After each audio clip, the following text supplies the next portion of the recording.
saiba dizer boas palavras ao cansado. Sabe, a evangelização, ela é muito boa, ela é importante. Todos nós estamos aqui porque alguém falou de Jesus para nós. Ainda que tenha sido teu pai e a tua mãe, né? Talvez alguém que nasceu num berço evangélico. Eu não tive esta honra, este privilégio. E alguém foi usado por Deus. Eu tive um primo, o Marcelo, que falou de Jesus para mim e me levou para a igreja pela primeira vez. Então, é bom. Jesus é bom falar de Jesus. Em Isaías, no capítulo 50, versículo 4 e 5, diz assim: O Senhor Deus me deu língua de eruditos, para que eu saiba dizer boa palavra ao cansado. Ele me desperta todas as manhãs, desperta-me o ouvido, para que eu o ouça como os eruditos. Temos o 5? O Senhor Deus me abriu os ouvidos e eu não fui rebelde, não me retraí. Sabe, aqui o profeta diz assim: olha, Deus me deu uma língua de erudito. O Senhor colocou a palavra na minha boca para eu dizer para o cansado. Ele me desperta de manhã, sabe, Ele fala ao meu ouvido o que eu tenho que dizer. O Senhor me abriu os ouvidos. Eu não sou rebelde. Nós não somos rebeldes. Nós somos um povo que ama falar de Jesus. Vamos orar ao Senhor. Pai amado e eterno, Deus Todo-Poderoso, eu quero te agradecer pelo privilégio que o Senhor tem nos concedido de ouvirmos a tua voz. Senhor, quantas pessoas ouvem a voz do inimigo? Quantas pessoas ouvem a voz do mal? Quantas pessoas envolvidas com a voz da serpente, com a voz da sedução, com a voz do pecado? Mas aos nossos ouvidos é que o Senhor tem falado. E quando ouvimos a tua voz, nós não nos retraímos como rebeldes, não. Ouvimos e seguimos a tua voz.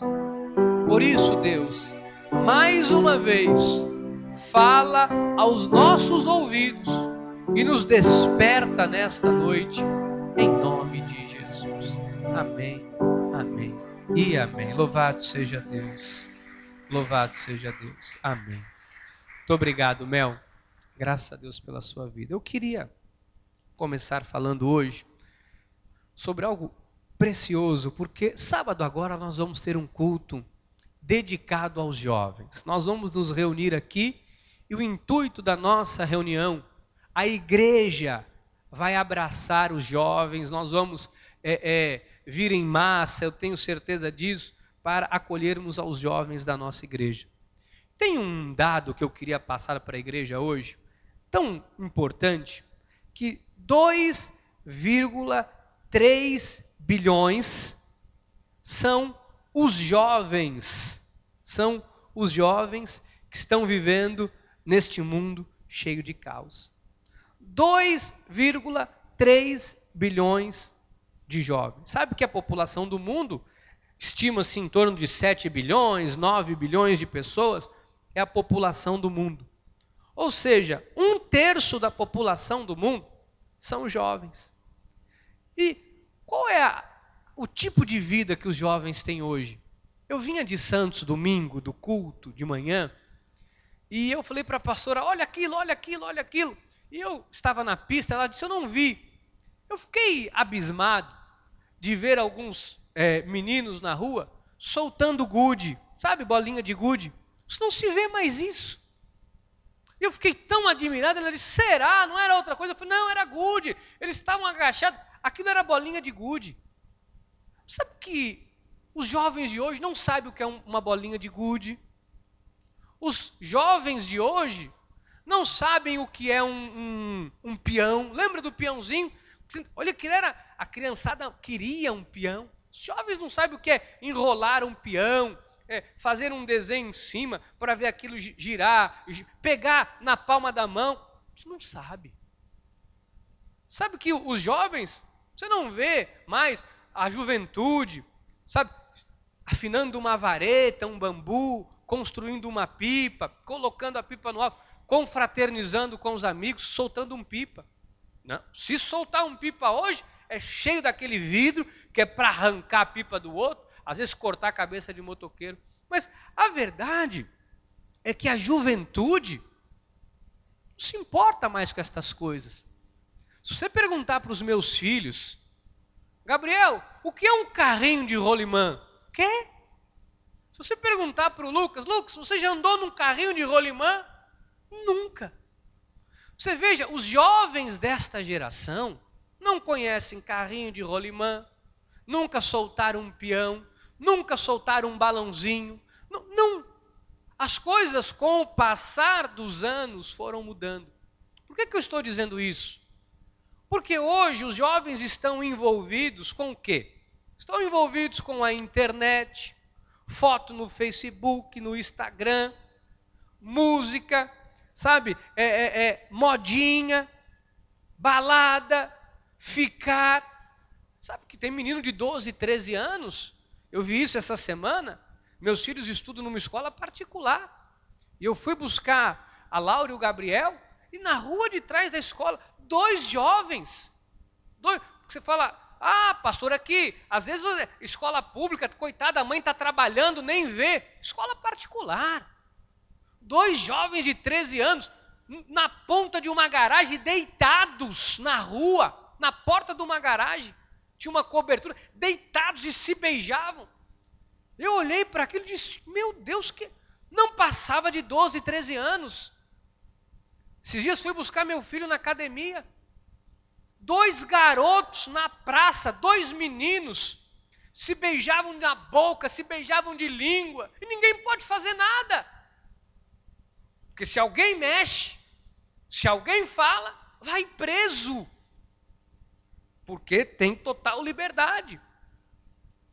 Então, olha o que está acontecendo nos dias de hoje com a nossa sociedade.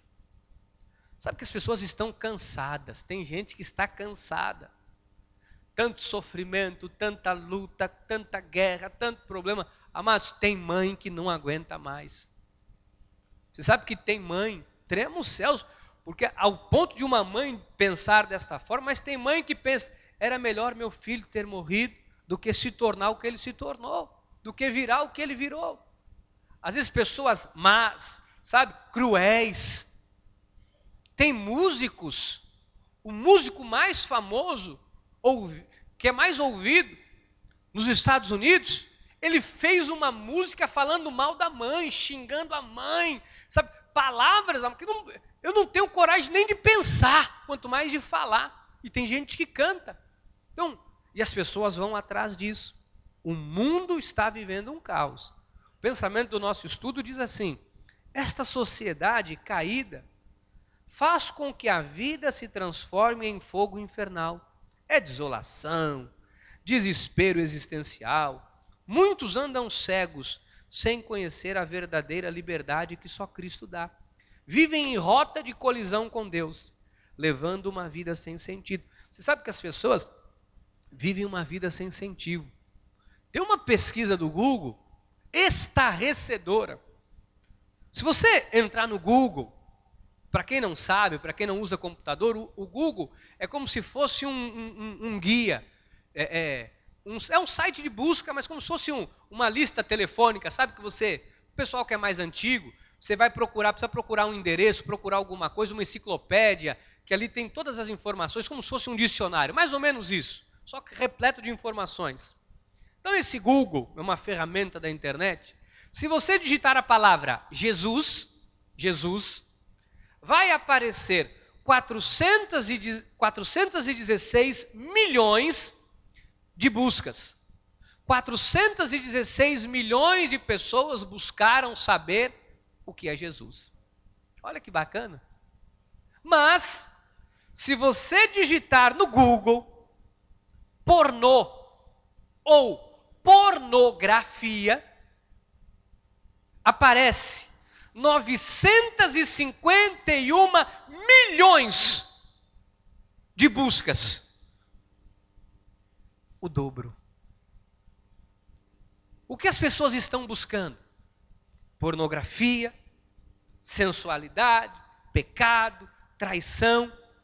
Você sabe que tem blog que ensina a trair, trai o seu marido sem ele perceber, trai a sua mulher sem a sua mulher perceber. Hoje, a nossa geração, a geração dos nossos filhos, estou falando ainda sobre nós e os nossos filhos, a geração dos nossos filhos, seguem a mulher mais seguida no mundo em redes sociais, se chama Lady Gaga. É a mulher que é mais seguida, que tem mais admiradores, Lady Gaga. Então veja, a identidade hoje. Então as pessoas, os nossos jovens, está cada vez pior. Esses últimos 15 anos, 10, 15 anos, mudou muita coisa.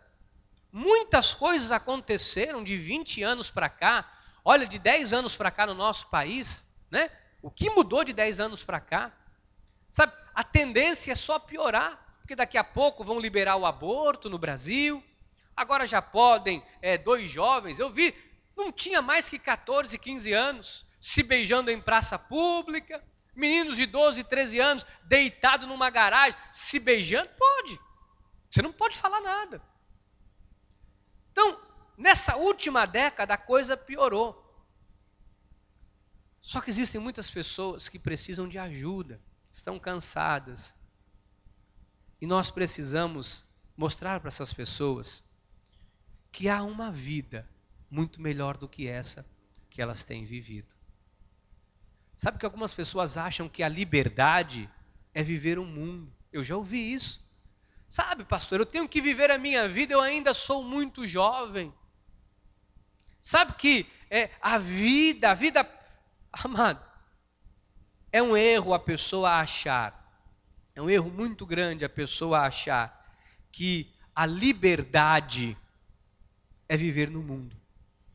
Ou nós estamos presos a Jesus, só existem 2 formas de você viver. Ou você está preso a Jesus, ou você está preso ao diabo. Existe. Ou é luz, ou é trevas. Ou é Jesus, ou é o diabo. Ou você segue o príncipe da paz, ou o príncipe das potestades do ar. Nós aqui, graças a Deus, já fomos escolhidos por Ele. Então Deus nos capacitou, diz o ponto 1, Deus nos capacitou para sermos testemunhas, levar a sua palavra aos que estão cansados. Devemos ser determinados e resolutos. A nossa sociedade vive em trevas e é nossa responsabilidade levar a luz de Cristo. Sabe, nós não podemos abandonar os nossos jovens. Eu quero fazer um apelo aqui à igreja. Não abandone os jovens da igreja. Se nós temos um culto jovem aqui, traga os seus filhos. Traga um sobrinho. Traga o seu neto. Eu quero dizer para as vós, às vezes é pesado para uma avó. Já teve que criar o filho, a filha, e ainda tem que cuidar de um neto. Às vezes é pesado para uma avó, mas traga. Traga porque você está fazendo um bom investimento na vida do seu filho. Sabe, o tempo passa rápido, daqui a pouco a influência do mundo entra, daqui a pouco, ao invés de estar procurando no Google por Jesus, pode estar procurando por outras coisas. Então, é nosso dever, sabe, não abandonar os nossos jovens, não abandonar, porque se nós abandonarmos, o que acolhe? Quando um jovem é abandonado pela família, pela igreja, o que acolhe? A balada, a droga, o sexo livre, arma, roubo, sabe? É uma vida sem amor, sem dó, sem carinho, sem respeito por ninguém. Então, nós não podemos abandonar os nossos jovens, porque alguns pais já abandonaram, sabe? Às vezes tem pais que vão no mercado, olha, e fala assim como se não se constrangesse, e errado está quem não faz isso. Jesus diz assim, olha, pegou a camisinha das crianças, pegou. Sabe que tem pai que faz isso. Tem pai que na dispensa, na compra do mês, compra camisinha para pôr na bolsa da filha, para pôr na carteira. Sabe? É triste quando você ouve de um pai, de uma mãe dizendo assim, olha, eu prefiro que faça as coisas aqui em casa, vai lá para o quarto, pelo menos a gente sabe que está aqui, não está se metendo em nenhum buraco por aí. Isso é um pai e uma mãe permissivo. E assim, a sociedade está sendo conduzida. Quando nós falamos de viver com moral, com ética, parece que a igreja é quadrada, parece que somos um bando de retardados, parece que nós somos um bando de malucos, mas nós não somos. Nós não somos. Nós somos a boca de Deus. Deus tem uma boca. Tu és a boca de Deus. Nós somos a boca de Deus. Porque se não formos nós, amados, para mostrar, às vezes, se não é uma avó, pôr o neto no colo, do lado, dizer, filho, você sabe que na época da vovó a vida era assim. Hoje as coisas, sabe, mostrar a consequência de um erro, o que pode ocasionar na vida dele, na vida da família. Se não é uma avó, se não é um tio, se não é um pai. Olha Isaías 54. O Senhor nos deu língua de eruditos, para que eu saiba dizer boa palavra ao cansado. Sabe que tem gente que está cansado e não sabe? E às vezes a sensação de buscar alguma coisa, eu preciso fazer alguma coisa, é porque a pessoa está cansada da vida que ela tem, e ela vai em busca de algo que vai lhe fazer mal.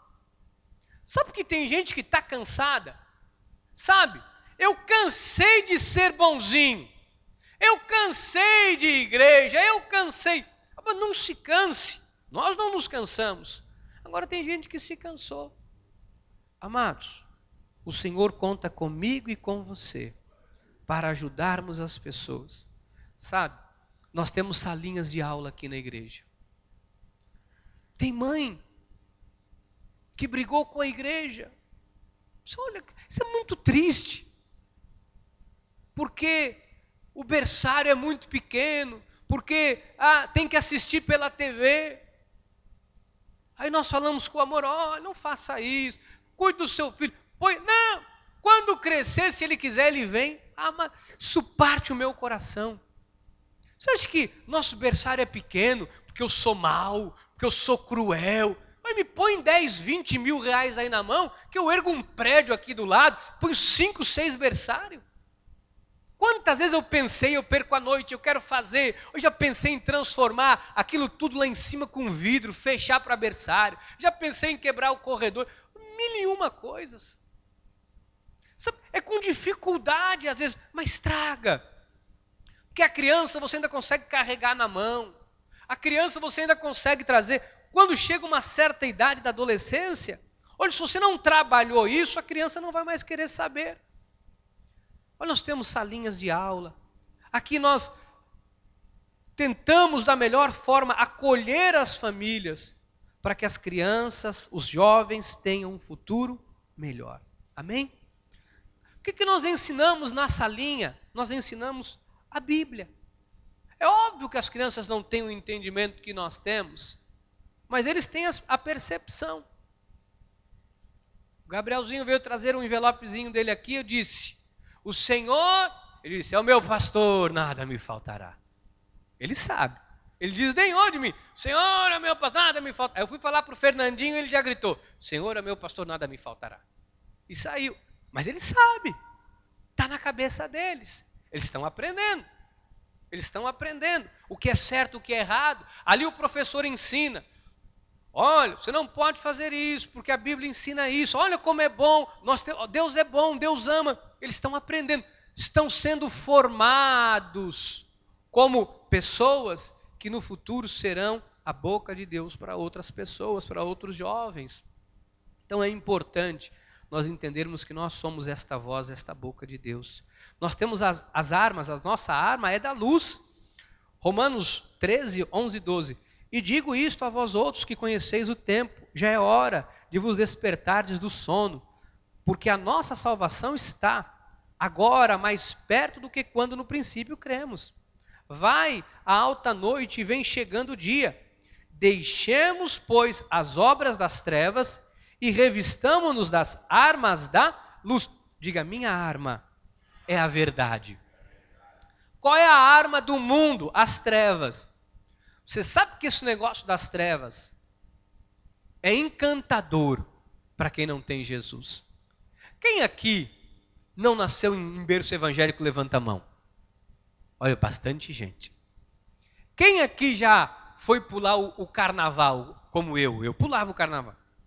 Era bom ou não era bom? Aí nós ficávamos doidos. E tinha uma marchinha quando ia acabar o carnaval, que aqueles começavam a bater aquilo, que era a última canção, meu coração ardia porque acabava, não tinha mais. Só que era alma. No dia seguinte era um vazio danado. Quando passava as 3 matinês, às 4 noites, era um vazio danado. O mundo é encantador, o mundo sabe encantar. São as armas das trevas. Às vezes a pessoa está com uma questão no casamento, um problema no casamento.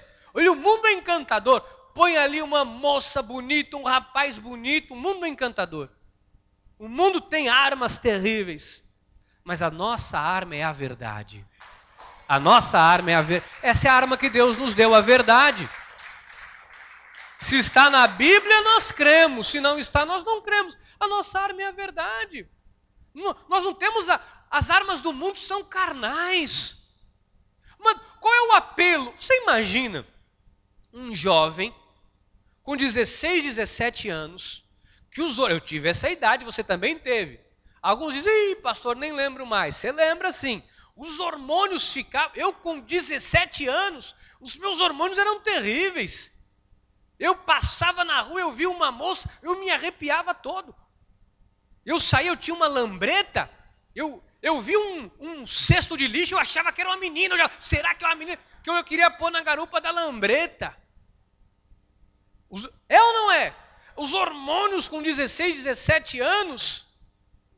Você dá-lhe um beijo, a glândula pituitária, estala. Vem uma excitação. Isso é os hormônios da juventude. São as armas carnais que as trevas usam. Olha aqui, Paulo diz, porque as armas da nossa milícia não são carnais, e sim poderosas em Deus para destruir estas fortalezas, anulando esses sofismas da carne. E toda altivez que se levante contra o conhecimento de Deus, levando cativo o nosso pensamento, o nosso desejo, a nossa carne, à obediência de Cristo. Olha que coisa extraordinária. Hoje, se não é o Espírito Santo de Deus, olha, mano, às vezes a pessoa tem desejos, tem sentimentos. O que controla isso? O que leva o pensamento cativo para obedecer? As armas da verdade. Então nós temos que trabalhar com a verdade, com a Bíblia. Olha, isso é maravilhoso para a minha carne, mas entender que tem consequência. Saber, olha, uma cheirada de droga me leva, sabe, ao êxtase. Só que tem consequência. Olha, pega um viciado lúcido. Pega um viciado lúcido e diz, qual o seu maior sonho? Ele vai te dizer, largar a droga. Eu não consigo, eu dependo disso. Só depende, se ela não der uma baforada no crack, na cocaína, na heroína, na veia, ele não consegue. Você vê os músicos, né? Quantos aí morreram de overdose? Porque ele não consegue mais tocar, porque ele não tem prazer em tocar. O cara já tocou em tudo quanto é lugar, todo mundo conhece a música, já saiu com mais de 50 mil mulheres. Cada show, 4, 5 mulheres entram no camarim, beija o cara, ele não sabe com quem ele dormiu, não sabe mais nada. Ele não tem mais prazer. Uma relação sexual para ele é mais uma no meio de 50 mil que já teve. Cada dia uma mulher, cada dia 20, 30. O cara não tem mais prazer na vida. O que o cara começa a fazer? É droga. Porque a droga me leva a um outro estágio da vida. Só que ele não sabe a consequência que isso tem. Que tem consequência. E é o que nós temos que ensinar para as pessoas. Que a carne, quem se deixa envolver pela carne, vai ser levado a um abismo profundo, que às vezes não tem volta. Às vezes é muito sofrimento. Sabe que algumas pessoas pedem a morte a viver a vida que estão vivendo. Tem gente que pede para morrer. Tem gente que se pudesse morrer, morreria. Tem gente que se tivesse coragem se matava, porque não aguenta mais viver. E é nosso papel, amados, levar o amor de Deus para as pessoas. Eu vou te mostrar no ponto 2, é uma parábola conhecida, todos nós conhecemos, mas eu vou mostrar, biblicamente, o que o mundo faz com alguém quando a pessoa resolve querer aproveitar a vida e deixar Deus de lado. Olha que coisa terrível.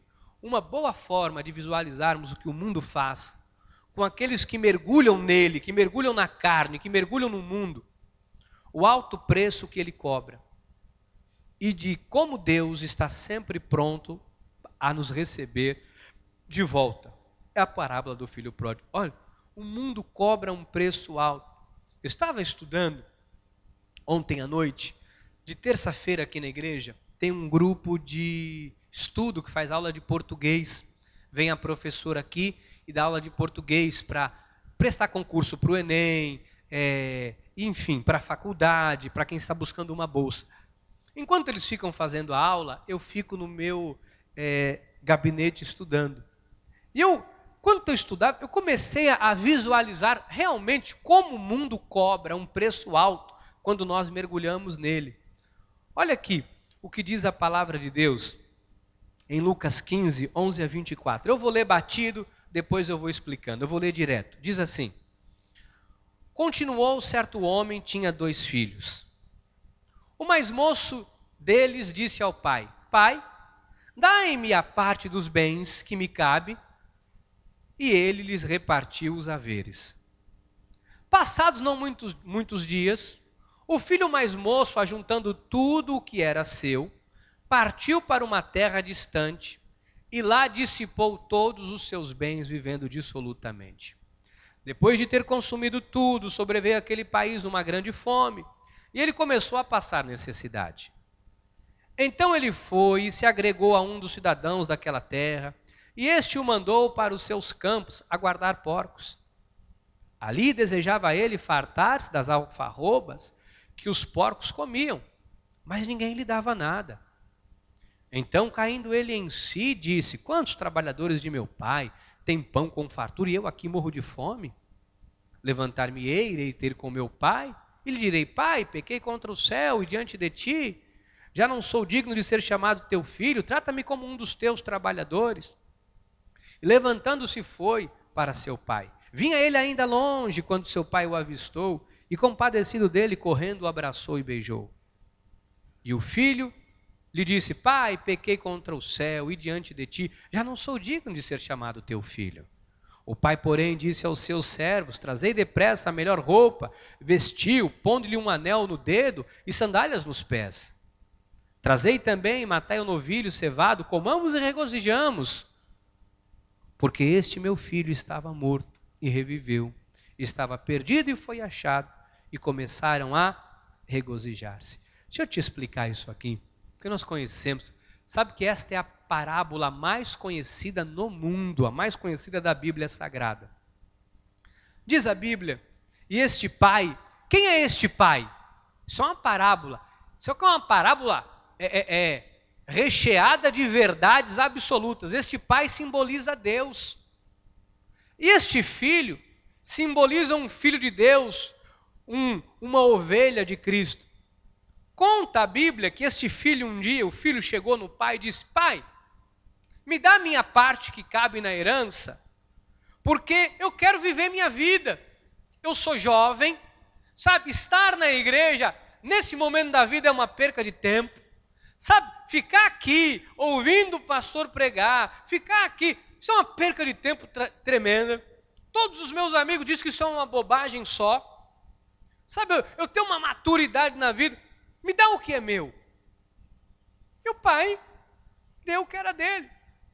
Ou seja, ele deixou para trás a bênção, ele deixou para trás o cuidado, a cobertura, para viver a vida. Eu estava estudando isso aqui, quero repartir isso com a igreja. Sabe que as pessoas têm uma tendência. Quando alguém quer fazer algo errado, a primeira coisa que a pessoa faz, sabe qual é? Se afastar da casa do pai. Quando alguém quer fazer alguma coisa errada, quer viver no pecado, quer viver a vida do seu jeito, sem regra. Porque se a pessoa está na igreja, serve a Deus, a regra dela é a Bíblia. Então, você vai corrigir com a Bíblia. Olha, amado, isso aqui não pode. A Bíblia diz isso. Olha, se meter com isso é pecado. Se meter com esse tipo de gente, isso está errado. Olha, isso é julgo desigual. Primeira coisa que a pessoa faz é, sabe, eu tenho as minhas convicções, os meus preceitos, eu vou embora. Porque o mundo, se a pessoa bebe, o mundo fala que é pecado? Lógico que não, é normal. Se a pessoa está traindo, o mundo se apavora? Os amigos vão falar o quê? Olha, ela tem uma amiga aí, vamos junto, tem uma amiga. Isso é o mundo. Então, o que o filho pródigo na verdade quis, a carta de alforria dele, era se afastar da casa do pai, porque na casa do pai tem regras. Na casa do pai tem uma maneira santa, reta e digna de se viver, que é a Bíblia Sagrada. Mas ao se ausentar da presença do pai, ele podia se envolver com quem ele quisesse, porque ninguém ia lhe cobrar santidade, ninguém ia lhe cobrar, olha, isso não pode, isso não pode. Não, ninguém ia cobrar. Sabe que tem gente que faz isso?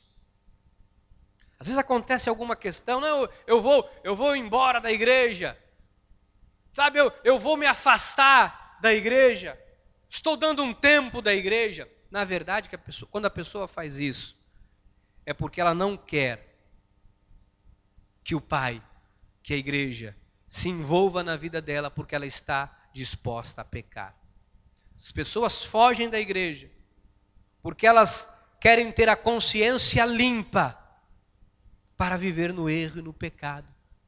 Foi o que aconteceu com o filho pródigo. O filho pródigo queria essa liberdade. Só que o que ele esqueceu, que há um preço muito alto que se paga. O mundo dá, mas o mundo cobra. Amados, o mundo dá. O mundo dá, mas o mundo cobra. Olha aqui o versículo 13. Passado não muitos dias, foi o moço, ajuntando tudo que era seu e partiu para uma terra distante. O que ele queria, pastor? Eu não preciso de igreja, eu não preciso de pastor, eu não preciso da Bíblia, eu tenho as minhas convicções. Na verdade, o que ele queria era, vou ficar longe para pecar e não quero ninguém me cobrando. Era isso. E lá, dissipou todos os seus bens, vivendo como? Dissolutamente, no pecado, no erro, na farra, em tudo quanto era errado. Não tinha ninguém. Você acha, com todo respeito, quando você está, sabe, com pessoas que não têm Jesus, sabe, desce uma caixa de Brahma aí para nós. Não, ninguém acha errado. Opa, vamos aí. E, rapaz, olha aquela mulher, olha que mulherão. Ih, olha lá, olha. Ninguém está nem aí, todo mundo faz, todo mundo. É a farra do boi. Ninguém está nem aí. Quando a pessoa diz, eu tenho minhas convicções, não preciso de igreja, na verdade o que ela está fazendo é, eu quero liberdade para viver no erro. Ele só pensou no dia de hoje. Ele não pensou no amanhã. Sabe, o futuro vem. Eu estava estudando e eu lembrei, o futuro... Gente, olha, eu não sei você, a sensação que eu tenho... Eu me lembro quando eu estava estudando para tirar a minha carteira de habilitação. 18 anos. Está fresco aqui, eu me lembro de cada detalhe, como foi. Sabe, 18 anos. Já se passaram mais de 21 anos. Já foram embora. O dobro daquela idade e mais um tanto. Você sabe o que eu estou falando. A vida passa. E as pessoas às vezes querem viver e se esquecem que a velhice vem, que a idade vem. A vida cobra um preço muito alto. Quem se afasta da casa do pai, meu irmão, minha irmã, desculpe a expressão que eu vou usar, quebra a cara. Quebra a cara. Pastor, mas que maldade, por que o irmão está falando isso? Amados, não sou eu, é a vida, é a lei da sementeira e da ceifa. Ou você serve a Deus, ou você serve ao mal. Olha o que impera nesse universo, é o bem e o mal. Não há um meio termo. Não há uma linha que você pode andar no meio. Ou é o lado de cá, ou é o lado do bem, ou é o lado do mal. Ou é a luz, ou é as trevas. Ou você é guiado por Deus, ou é guiado pelo diabo. Então a sociedade está sendo guiada pelo diabo. E ele cobra o preço. Só Jesus pode nos dar uma vida em paz. E é isso que nós precisamos mostrar para as pessoas. 2 de Pedro 1,3. Visto como pelo seu divino poder nos têm sido doadas todas as coisas que conduzem à vida e à piedade, pelo conhecimento completo daquele que nos chamou para a sua própria glória e virtude. Então, a pessoa só pensa no agora. Ela não sabe que Jesus pode lhe dar tudo que ela precisa, fazer bem a sua vida. A pessoa só pensa no agora. Aí pega uma doença, mano. Aí vai cair na real. Só pega uma AIDS, sai com um, sai com o outro, se droga, faz e acontece. Sabe que eu tive um caso muito interessante? Tínhamos uma pessoa que nós estávamos cuidando, pegou HIV, e nós estávamos cuidando espiritualmente, e ficamos um período muito longo cuidando desta pessoa. E palavra, cuidado, amor, carinho. Sabe, trouxemos para a igreja, cuidamos aqui na igreja, e ficamos, e a pessoa ficou aqui conosco, que nós cuidamos, muito tempo. E a pessoa se revoltou contra Deus. Ah, porque esse negócio, porque, poxa, esse amor de Deus, mas olha aí, eu peguei AIDS e tal. Disse, mas peraí, como você pegou AIDS? Não, porque eu ia para farra, eu injetava e tal, era sexo, era droga, era tudo. Deus? Mas não foi Deus, a Bíblia não ensina ninguém a fazer isso. Isso é o pecado, é o preço. Eu vi num programa de televisão, sabe, moças bonitas, sabe, moças lindas. E elas eram um grupo, elas riam, porque elas diziam assim, nós saímos à noite para passar AIDS. Moças lindas. E dentro desse mesmo grupo tinha um grupo de rapazes, camaradas que são modelos, trabalham em casas noturnas, fazem apresentação de gogo boy. Uma leva de rapazes bonitos, frequentam academia. Você olha, um moço desse não tem, sabe, não tem doença nenhuma. Sabe, cada olho azul, aquela barbinha. Porque o homem, quando ele é bonito, até com aquela barbinha sem fazer, ele fica bonito, né? Tem homem, tadinho, que faz barba, corta o cabelo, nasceu feio, mano, só o pitangui. Não é verdade, tem uns rapazes que são bonitos aí, né? E eles riem, porque eles passam AIDS para outros homens, Eles dormem com homens, dormem com mulheres, com senhoras. O que vem na rede é peixe para passar HIV. Você veja ao ponto que o ser humano chega. Depois procura isso na internet, você vai ver o que eu estou falando. Procura lá na internet. Então, olha o ponto que o ser humano chega. Porque a vida cobra. A vida cobra. A vida cobrou do filho pródigo. Passado não muitos dias, versículo 13. Passados não muitos dias, Lucas 15, 13. O filho mais moço, ajuntando tudo que era seu, partiu para a terra distante e lá dissipou todos os seus bens, vivendo dissolutamente. Ele dissipou tudo, perdeu tudo. Era balada, era festa, era farra, sabe? Ele fugiu da casa de Deus, fugiu da casa do pai, fez e aconteceu, adulterou, bebeu, enganou. Mas a consequência vem. A consequência vem. Sabe que tem gente... apronta daqui, apronta dali, daqui a pouco vem a consequência. Filho fora do casamento. A amante entra na justiça, a família fica sabendo, é um escândalo, é uma barbárie, é uma situação terrível. Aí, dali a pouco, a filha começa a... Não quer mais ir visitar por causa da mulher. Amado do céu, é terrível. É a vida dissoluta, a consequência. Ele queria ter a vida nas próprias mãos. O mais moço deles disse ao pai: dai-me parte dos bens que me cabe. E ele lhes repartiu os haveres. Você sabe que para o judeu, a coisa mais... Não sei se você sabe disso. A coisa mais terrível para um judeu é a posse antecipada da herança. É um filho pedir para ele a herança. Isso é rasgar um coração de um judeu. Porque para o judeu, pegar a herança antes do pai e a mãe morrer, é maldição. É amaldiçoado quando faz isso. É um filho maldito.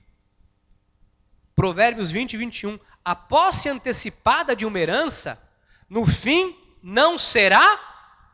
é maldita. E esse filho ignorou a vergonha que o pai ia passar diante da sociedade judaica. Ele ignorou o que ele estava fazendo com a família. Ele ignorou tudo. Ele só pensou nele. Ele só pensou nele. Tem gente que só pensa nele mesmo. Não, eu quero, eu vou fazer. Amado, está cheio de gente aí assim. Só o que eu tenho a ver com isso? Deus quer usar a sua vida para ajudar estas pessoas, para que elas saiam da escravidão do mundo. Toda liberdade humana não satisfaz nossa sociedade. Aparente liberdade é uma escravidão do mundo. Sem perceber, vai de abismo em abismo. Tudo desmorona e a queda é dura e solitária. Você sabe quando você tem dinheiro? Todo mundo é teu amigo. Você tem dinheiro? Ah, meu amigo. Todo mundo quer estar perto de você. Um cidadão, uma cidadã com dinheiro. Todo mundo, olha. Outro dia não, faz muito tempo, eu assisti um documentário, um negócio na TV, me passou aquele rapaz, o Amaral, lembra do Amaral? E ele com uma japinha, toda arrumadinha. E eu chamei minha esposa e disse, vem cá. Porque às vezes a opinião masculina diz, o Amaral é bonito. Eu disse, meu Deus, como ele conseguiu, arrumar uma moça dessa? Ela disse, ele deve ser rico. Disse, minha mulher, ele deve ser rico. Minha mulher me falou isso, ele deve ser rico. Olha, o dinheiro torna a pessoa bonita. O dinheiro torna a pessoa atraente. O dinheiro, você não precisa ter educação, é excêntrico. O camarada é bruto, é mal educado, xinga. Oi, fulano é excêntrico, porque é rico. Porque se é pobre, é mal educado, não tem educação. E aí é uma... Mas se tem dinheiro, não é? Um homem rico com dinheiro é um gentleman. Sabe, um homem rico e educado é um gentleman. Um pobre educado, o que ele é? Gay. Parece que é gay, isso é meio afeminado, porque é pobre. Se é um rico, olha, excêntrico, olha, é um gentleman, tem berço de ouro. Se é pobrezinho, tá de esse menino aí é meio estranho. Então a sociedade é assim, tem dinheiro todo. E quando o dinheiro acaba? Ô fulano! A pessoa finge que não ouve. Olha, a pessoa quando tem um amigo que tem dinheiro, ela fica orando. Senhor Jesus, põe lá, toca no coração para ele ligar para mim. E a pessoa vê a pessoa num lugar, como é que ela faz? Está passando na rua, vê a pessoa, buzina, fulano.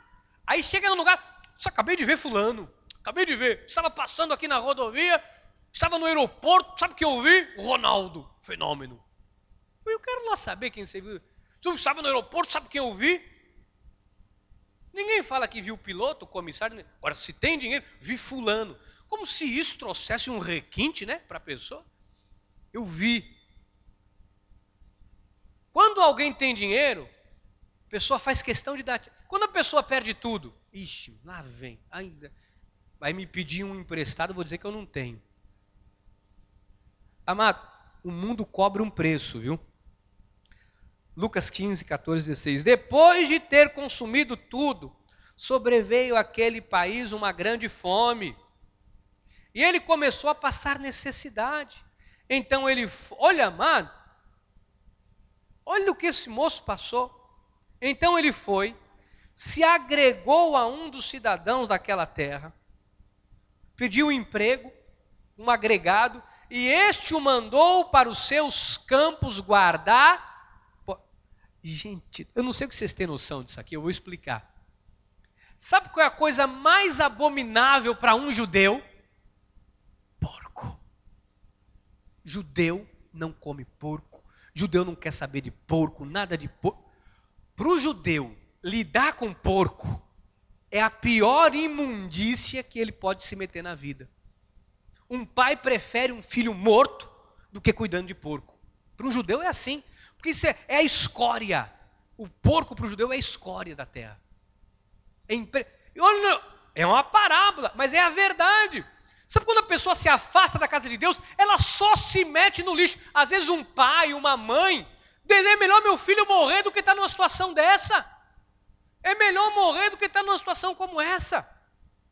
Eu assisti uma família que a moça morreu de HIV naquela época, era muito difícil. Hoje vive-se 50 anos e não morre, né? Tomando aquele remediada toda. Mas naquela época, morria.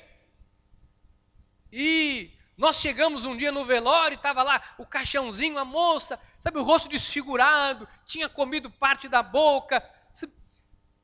E ela não quis ouvir a mãe, se meteu com o rapaz. E o rapaz foi preso, ela foi visitar na cadeia lá, tinham usado e abusado dele, ele pegou AIDS, passou para ela, em suma, morreu. Eu estava ali, fui dar um abraço na mãe e ela disse, sabe, a minha alegria foi, sabe, Deus ter recolhido minha filha. Olha, isso foi uma bênção na minha vida, que alegria, porque eu não suportava mais ver ela vivendo aquela vida. Uma mãe chegar a esse ponto, você sabe o que é uma mãe perder um filho, você sabe. Eu digo assim, de imaginar, mesmo sem ter perdido, é uma dor, pelo amor de Deus. Nenhum de nós queremos passar por isso. E essa senhora disse isso. Esse pai, imagina o coração de um pai saber que o filho estava vivendo aquilo. Olha o 16. Ali, desejava ele fartar-se das alfarrobas da lavagem que os porcos comiam. Mas o dono da terra disse, não come a comida do porco não, o porco é mais importante do que você. Então, caindo em si, louvado seja Deus, disse, quantos trabalhadores de meu pai têm pão com fartura e eu aqui morro de fome? Às vezes, amados, só chegando no fundo do poço, para a pessoa entender o que ela está fazendo, que a farra acabou a farra. Olha, às vezes só chegando no fundo do poço para a pessoa reconhecer que ela se distanciou de Deus. Só chegando no fundo do poço para a pessoa entender que ela é ovelha e que tem consequência quando se vira as costas para... Amado, quando se vira as costas para Deus, sabe? Vou viver minha vida, quero viver de forma dissoluta. Não é desejo de pastor. Amado, pastor não vai desejar o mal de ninguém, pelo amor de Deus. Não é desejo da família, é desejo do pai. Que pai que vai desejar o filho mal? Nunca. Pastor, o que é então? É a lei da sementeira e da ceifa. Você se afastou da casa do pai, amado. A pessoa vai farrear, vai viver segundo... É filho. A consequência vem. Esse moço chegou ao fundo do poço. Sabe que Deus envia os avisos. 2 de Crônicas 36, 15 e 16. O Senhor Deus e seus pais, começando de madrugada, falou-lhes por intermédio dos seus mensageiros. Porque se compadecera do seu povo e de sua própria morada. Eles, porém, zombavam dos mensageiros, desprezavam as palavras de Deus e mofavam dos seus profetas. Sabe, tem gente que ri, o altar fala, a igreja fala, Deus envia o alarme, o pastor fala, um irmão fala, alguém vai e prega, tem gente que zomba, que ri. Tem gente que acha que pode tudo, mas não pode. Não pode não. A pessoa acha que ela pode fazer o que ela quer. Não pode não. Eles, porém, zombavam dos mensageiros, desprezavam a palavra de Deus, mofavam dos seus profetas, até que subiu a ira do Senhor contra o seu povo. E não houve remédio algum. Eu me agarrei a essa expressão, bem, hoje. E não houve remédio algum. Já percebeu que tem coisa que não adianta você fazer mais nada? Você tem que se afastar, porque Deus está trabalhando. Não, verdade, tem coisa que não põe a mão. Eu vou dizer, pastor, minha esposa sabe disso e algumas pessoas da igreja sabem disso. Eu, às vezes, meti a mão onde Deus estava trabalhando. Eu me arrebentei. Você sabe que teve vezes de travar coisas financeiras na minha vida? Na minha vida profissional, pessoal, porque eu metia a mão no bolso e ficava fazendo isso, fazendo aquilo. E Deus estava trabalhando. E eu tenho que fazer. Aí eu fazia, a pessoa ia embora da igreja e ainda me punha no Facebook. Não tem amor, não sei o quê, você não tem amor, você não ama, blá. Tem gente que põe no Facebook. A pessoa vive dissolutamente, não quer saber de Deus. Daqui a pouco a culpa é de ninguém, que ninguém vai visitar, ninguém dá um abraço. Opa! Quer viver uma vida dissoluta? Vou te dizer uma coisa, amado. Aonde Deus está trabalhando, não põe a mão. Olha, é a palavra do profeta. Olha, até que subiu a ira do Senhor contra o seu pastor, mas não é contra o ímpio. Se fosse contra o ímpio, era beleza. Subiu a ira do Senhor contra o seu, porque quer viver de forma dissoluta, contra o seu povo. E não houve remédio algum. Olha, a pessoa às vezes ao fundo, se tem dinheiro, perde. Se pastor, tem um patrimônio incalculável, cai. Esse moço deve ter levado uma grana danada para viver a vida que ele viveu, farrear o que farreou. Porque quando Deus se ira, não tem remédio. Olha, não tem pai para fazer, não tem mãe para fazer. Pastor, mas é meu filho, o que eu faço? Não tem o que fazer. Enquanto a pessoa não cai em si, Lucas 15, 17, esse então, amado, isso é no fundo do poço. Esse então é quando ele queria comer lavagem. Esse então é quando ele viu que ele ia morrer. Então, porque o pai não estava perto para dar mão.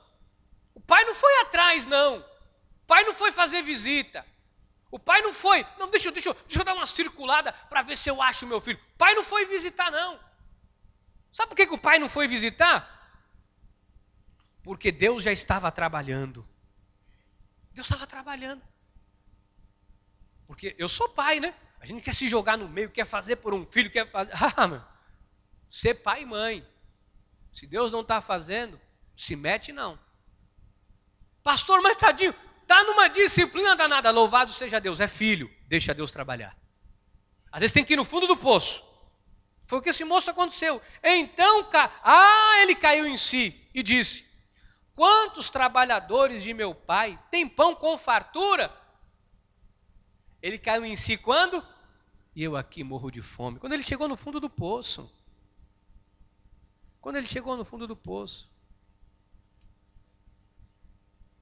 Meu irmão, minha irmã, tem um momento na vida que a pessoa precisa recobrar o juízo.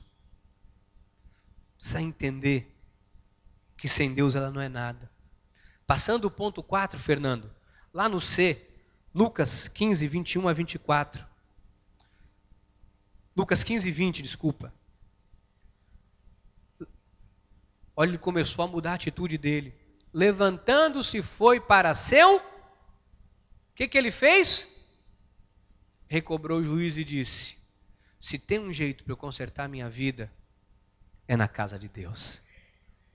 Se tem um jeito de mudar a vida, é na igreja.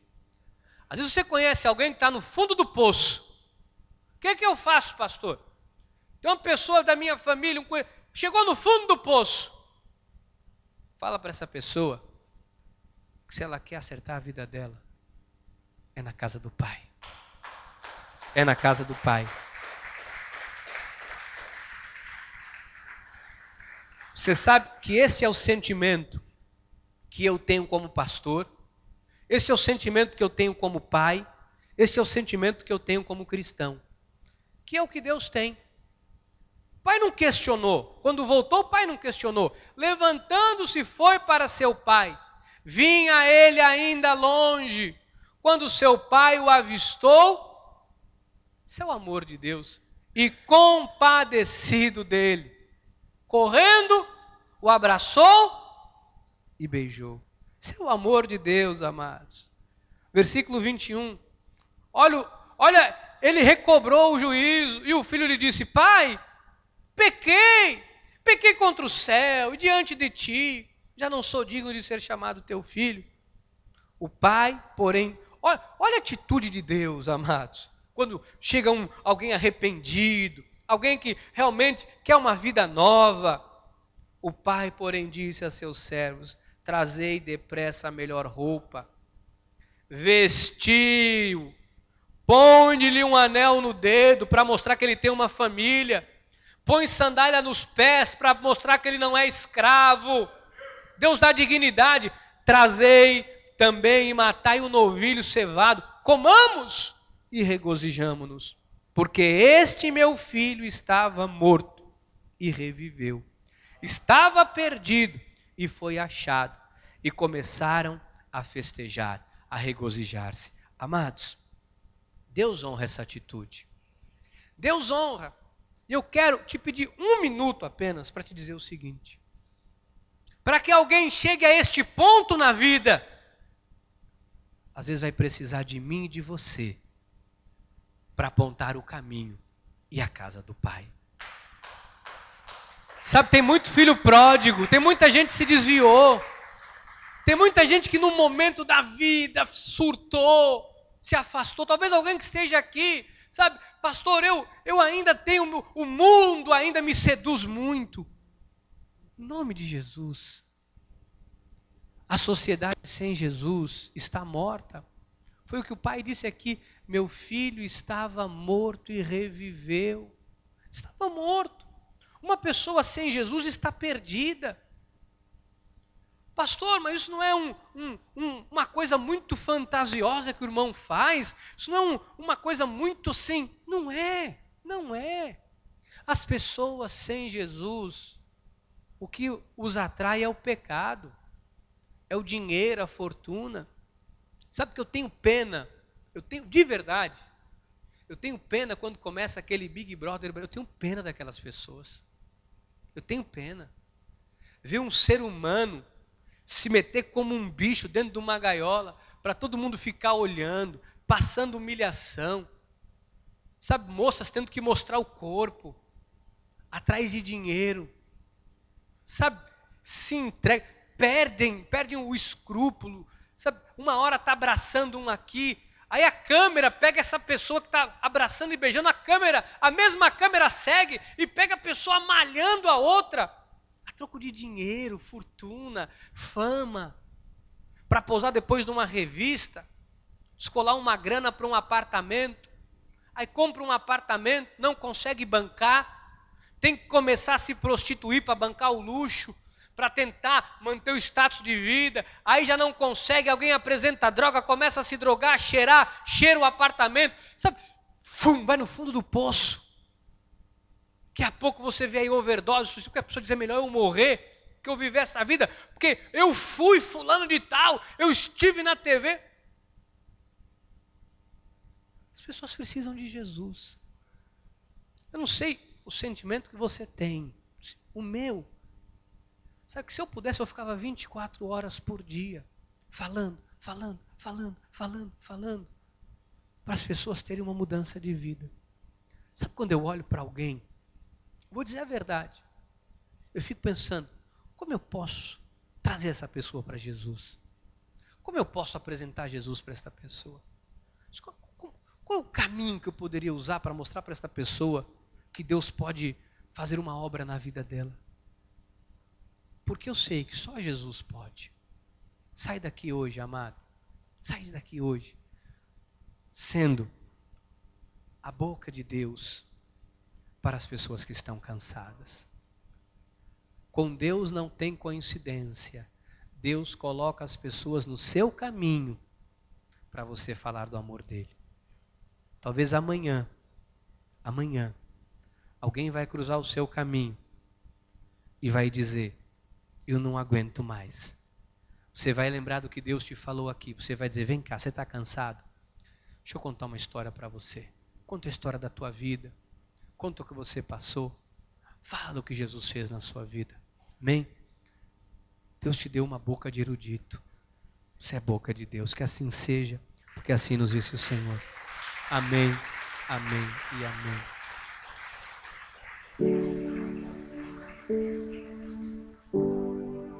Obrigado, Jesus. Obrigado, Pai. Curve a sua cabeça.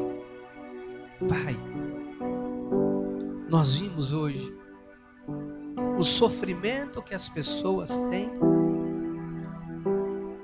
por viverem longe de Ti. 2,3 bilhões de jovens no mundo estão perdendo a infância. Crianças com 12, 13 anos batendo foto sensual e publicando no Facebook. Crianças com 12, 13 anos se estimulando sexualmente nas portas das escolas. Famílias sendo dissipadas pelo adultério, pela traição, pela falta de amor. Pessoas que um dia estiveram na tua casa se afastando para viver uma vida dissoluta. E muitas vezes culpando a igreja, pondo a culpa na igreja, por viver de forma dissoluta. Pai, quantas pessoas neste momento chegaram no fundo do poço, às vezes uma família destruída, para a pessoa cair na real. Às vezes, Deus, a pessoa perde o emprego, perde o dinheiro, perde o prestígio, a pessoa não sabe nem de onde foi. Quantas pessoas que foram milionários e pensaram, não há a menor possibilidade de eu quebrar, não há a menor possibilidade de eu perder tudo. Às vezes vem uma doença, um derrame, acabou. Às vezes vem um acidente. Nós vimos isso na televisão. Um automobilista tão conhecido no mundo todo. O mundo venerava. Numa tarde esquiando. Toda a fortuna do mundo não é capaz de restaurar a vida daquele moço. Senhor, precisa de Ti. Nós aqui em Itanhaém temos as nossas limitações. Eu tenho consciência que o nosso ministério é pequeno. Eu tenho consciência que nós não temos recursos para uma televisão grande, para um canal de TV grande. Não temos nesse momento. Mas tu podes tocar o coração de um empresário, tu podes colocar a tua mão no coração de um homem rico que me ouve agora na rádio, de uma mulher rica, de um casal rico que me ouve agora neste CD, no YouTube, para abençoar esse ministério, para levar a tua palavra. Eu sei que tu podes, através desta mensagem, através das nossas vidas, Deus nos usando para começarmos dentro da nossa casa, na nossa família, com os nossos familiares, com os nossos amigos. Talvez alguém que tem visto um familiar viver de forma dissoluta. Você pode ser esta boca de Deus. Pai, ajuda-nos, Deus. Ajuda-nos, Pai. A seara é grande, Jesus. Nos ajuda. Que saiamos todos daqui nesta noite conscientes de que nós temos um chamado para sermos boca de Deus para os cansados. Que assim seja, em nome de Jesus.